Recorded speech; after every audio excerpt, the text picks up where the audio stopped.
தமிழ்நாடு எத்தனையோ திருடர்களை பார்த்திருக்கிறது. அலிபாபாவும் 40 திருடர்களையும் கூட பார்த்திருப்பீர்கள். அலிபாபாவும் ஃபியூஸ் கேரிய திருடர்களையும் இப்போதுதான் எங்களுடைய மின்சாரத்துறை அமைச்சர் பார்த்துக் கொண்டிருக்கிறார். நீங்க லேப்டாப்பில் போட்ட படத்தை எங்கள் மாணவர்கள் தின்னர் வைத்து அழித்துவிட்ட காட்சிகளும் சமூக வலைதளத்தில் பார்த்துக் கொண்டுதான் இருக்கிறோம். தமிழ்நாட்டில் இதுவரைக்கும் ஆண்டவர்கள் பிரச்சனையை ஐடென்டிஃபை பண்ணி சொல்லவே மாட்டாங்க. ஏன் தெரியுமா? அந்த பிரச்சனையே அவங்கதான். அவங்களே அவங்களை ஐடென்டிஃபை பண்ணி எப்படி சொல்ல முடியும்? பெருமையோடு சொல்கிறேன், எங்கள் கட்சியினுடைய ஒன்றிய செயலாளர் அரசு பள்ளியில் சென்று ரீல்ஸ் எடுத்ததற்காக நேற்றைய தினம் கட்சியை விட்டு நீக்கியிருக்கிறார் என்னுடைய பொதுச் செயலாளர். சட்டம் ஒழுங்கு பிரச்சனை பற்றி பேசுகிறவர்களுக்கு அண்ணா பல்கலைக்கழகம் நினைவுக்கு வரவில்லையா? அண்ணா நகரில் பெத்த பிள்ளைக்கு கொடுமை நடந்ததற்கு கம்ப்ளைண்ட் கொடுக்க வந்த அப்பா அம்மா மீதை அடித்து துன்புறுத்தியது நினைவுக்கு வரவில்லையா? யார் அந்த மேலிடம் என்று கேட்பவர்களுக்கு யார் அந்த சார் என்பது நினைவுக்கு வரவில்லையா என்பதை உங்கள் மூலமாக நான் கேட்டுக்கொள்கிறேன். இன்னும் ஒவ்வொரு வரியிலும் ஆக்கப்பூர்வமாக அறிவியல் பூர்வமாக எதையாவது சொல்வார்களும் நான் தேடி தேடி பார்த்தேன். அவரால் 40 நாட்கள் தேடி பார்த்து ஏமாற்றம் அடைந்தார். நான் 40 நிமிடத்திலேயே ஏமாற்றம் அடைந்து விட்டேன். இதை சொல்ல வேண்டும் என்று சொன்னால் ஒரு நகைச்சுவை காட்சி சொல்வதை போல அதுல ஒண்ணுமே இல்ல. கீழே போட்டுங்க. நான் முதல்வன் திட்டத்தை பொறுத்தவரை தமிழ்நாடு முழுக்க இருக்கக்கூடியவர்களை நான் முதல்வன் என சொல்ல வைத்து விட்டு ஒரே ஒரு குடும்பத்தில் மட்டும் முதல்வர்கள் வந்து கொண்டிருக்கின்ற பொறுப்பை மாற்றுவதற்காக தான் இப்படி ஒரு சட்டமன்றம் அமைந்திருக்கிறது. தமிழ்நாடு வரலாற்றில் முதல் முறை முதலமைச்சர் மட்டுமல்ல, மாண்புமிகு ஸ்ரீ ஜோசப் விஜய் அவர்கள் முதல் முறையிலேயே முதலமைச்சராக இருக்கிறார். அவருக்கு பிறந்தநாள் வாழ்த்துக்களையும் சொல்லிக் கொண்டு நிதி ஆயோக் கூட்டத்தில் மாண்புமிகு முதல்வர் சொன்னதெல்லாம் 40 நாட்கள் நீங்கள் செய்திருக்க முடியாது, அது திமுக தான் காரணம் என்று சொன்னார்கள். நானும் அதை தான் சொல்கிறேன். இன்று அவர் சொன்ன சட்டம் ஒழுங்கு போதை பொருள் எல்லா பிரச்சனைக்கும் 5 ஆண்டு காலமாக அவர்கள் செய்த திமுக ஆட்சி தான் காரணமாக இருக்க முடியும் என்பதையும் சுட்டிக்காட்டிக் கொள்கிறேன். பள்ளி மாணவர்கள், ஒரு கல்வித்துறை அமைச்சர் நான், பள்ளி மாணவர்களினுடைய புத்தக பையிலே அன்றைய முதல்வர் ஸ்டாலின் படத்தை நாங்கள் போடவே இல்லையே என்று பெருமையாக சொன்னார். அப்புறம் ஏன் சார் லேப்டாப்ல மட்டும் அந்த படத்தை போட்டீங்க? நீங்க லேப்டாப்பில் போட்ட படத்தை எங்கள் மாணவர்கள் தின்னர் வைத்து அழித்துவிட்ட காட்சிகளும் சமூக வலைதளத்தில் பார்த்துக் கொண்டுதான் இருக்கிறோம். ஒரு வரியில் சொல்கிறேன், கோயில் பிரச்சனையை முத்தமிழறிஞர் டாக்டர் கலைஞரினுடைய வசனத்தையே சொல்கிறேன். நாங்கள் கோவில் கூடாது என்று சொல்லவில்லை, கோயில் கொடியவர்களின் கூடாரமாக மாறிவிடக் கூடாது என்றுதான் சொல்கிறோம். தூய்மை தொழிலாளர்களை இன்றே பார்த்து விட்டதாக முதல்வர் அவர்கள் முன்னாள் முதல்வர் பார்த்து விட்டதாக சொல்கிறார்கள். எங்கள் கேள்வியே அதுதான்.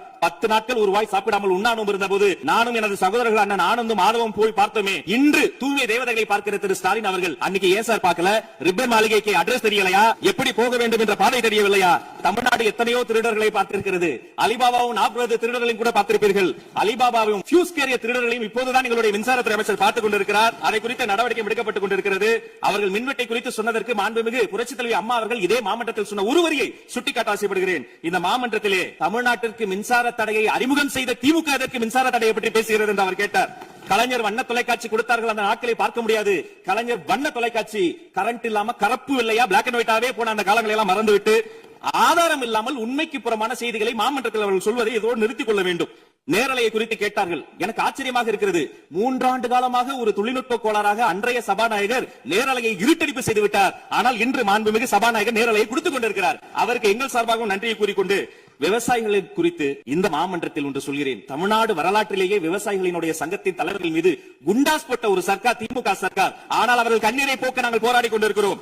அரசு பள்ளிகளில் எந்த கட்சிக்காரர்களும், அது தாவேகாரர்களாக இருந்தாலும் சரி, பள்ளி மாணவர்களை தொந்தரவு செய்யாதீர்கள் என்று சொன்னதோடு மட்டுமல்ல, பெருமையோடு சொல்கிறேன், எங்கள் கட்சியினுடைய ஒன்றிய செயலாளர் அரசு பள்ளியில் சென்று ரீல்ஸ் எடுத்ததற்காக நேற்றைய தினம் கட்சியை விட்டு நீக்கியிருக்கிறார் என்னுடைய பொதுச் செயலாளர். சட்டம் ஒழுங்கு பிரச்சனை பற்றி பேசுகிறவர்களுக்கு அண்ணா பல்கலைக்கழகம் நினைவுக்கு வரவில்லையா? அண்ணா நகரில் பெத்த பிள்ளைக்கு கொடுமை நடந்ததற்கு கம்ப்ளைண்ட் கொடுக்க வந்த அப்பா அம்மா மீதை அடித்து துன்புறுத்தியது நினைவுக்கு வரவில்லையா? யார் அந்த மேலிடம் என்று கேட்பவர்களுக்கு யார் அந்த சார் என்பது நினைவுக்கு வரவில்லையா என்பதை உங்கள் மூலமாக நான் கேட்டுக்கொள்கிறேன். இடையில் ஆங்கிலத்தில் ஒரு விஷயம் சொன்னார், to remain silent. I want to quote Walter. I may not agree with what you are saying, but I am ready to give my life to defend your right to say it. எதிர்க்கட்சிகளினுடைய கருத்துக்களையும் அரவணைக்கக்கூடிய மாமனிதர் இந்த மன்றத்தில் முதல்வராக உட்கார்ந்து கொண்டிருக்கிறார். ஆக்கப்பூர்வமான விமர்சனங்களை சொல்வீர்கள் என்று பார்த்தால் திரும்ப அரசியல் விமர்சனங்களை மட்டுமே சொல்லிக் கொண்டிருக்கிறீர்கள். இந்த சோஃபா கதையை எண்ணிக்கை விட போகிறார்கள். எங்கள் தலைவர் சினிமாவை விட்டாலும் அவர்கள் அட்லி என்கிறார்கள், புஷ்பா என்கிறார்கள், ஜுராசிக் பார்க் என்பார்கள் போல் இருக்கிறது.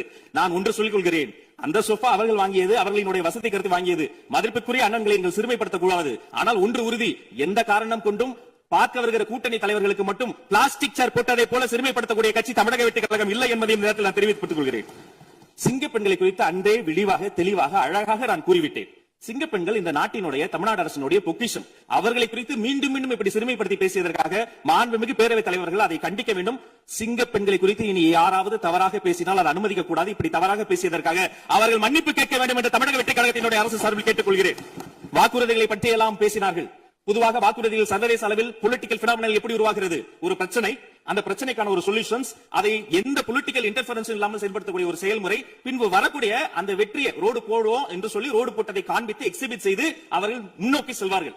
ஆனா இங்க பொறுத்த வரைக்கும் நாம தமிழ்நாட்டில் இது வரைக்கும் ஆண்டவர்கள் பிரச்சனையை ஐடென்டிஃபை பண்ணி சொல்லவே மாட்டாங்க. ஏன் தெரியுமா? அந்த பிரச்சனையே அவங்கதான். அவங்களே அவங்களை ஐடென்டிஃபை பண்ணி எப்படி சொல்ல முடியும்?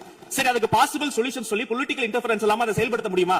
ஒரு முனிசிபல் கவுன்சிலர் தொடங்கி மாண்புமிகு அமைச்சரினுடைய வீட்டில் இருக்கிறவர்கள் வரைக்கும் கமிஷன் மீது கமிஷன் அடித்து அந்த ப்ராஜெக்டே முடியாது. கடைசியில் எதை விளம்பரம் செய்வது? அந்த திட்டத்தினுடைய வெற்றியா எதை விளம்பரம் செய்வது என்றே தெரியாமல் தங்கள் தலைவரை, அதுவும் ஒரு குடும்பத்தை மட்டுமே வெறித்தனமாக விளம்பரம் செய்து செய்தி விளம்பரத்துறையின் கஜானாவை துடைத்து விட்டு சென்றிருக்கிறார்கள் என்பதையும் இந்த மாவட்டத்துக்கு தெரியப்படுத்த நான் கடமைப்பட்டிருக்கிறேன். இன்னும் ஒவ்வொரு வரியிலும் ஆக்கப்பூர்வமாக, அறிவியல் பூர்வமாக எதையாவது சொல்வார்களும் நான் தேடி தேடி பார்த்தேன். அவராக 40 நாட்கள் தேடி பார்த்து ஏமாற்றம் அடைந்தார். நான் 40 நிமிடத்திலேயே ஏமாற்றம் அடைந்து விட்டேன். இதை சொல்ல வேண்டும் என்று சொன்னால் ஒரு நகைச்சுவை காட்சியில் சொல்வதை போல அதுல ஒண்ணுமே இல்ல, கீழே போட்டுங்க. நன்றி சட்டப்பேரவை தலைவர் அவர்களே.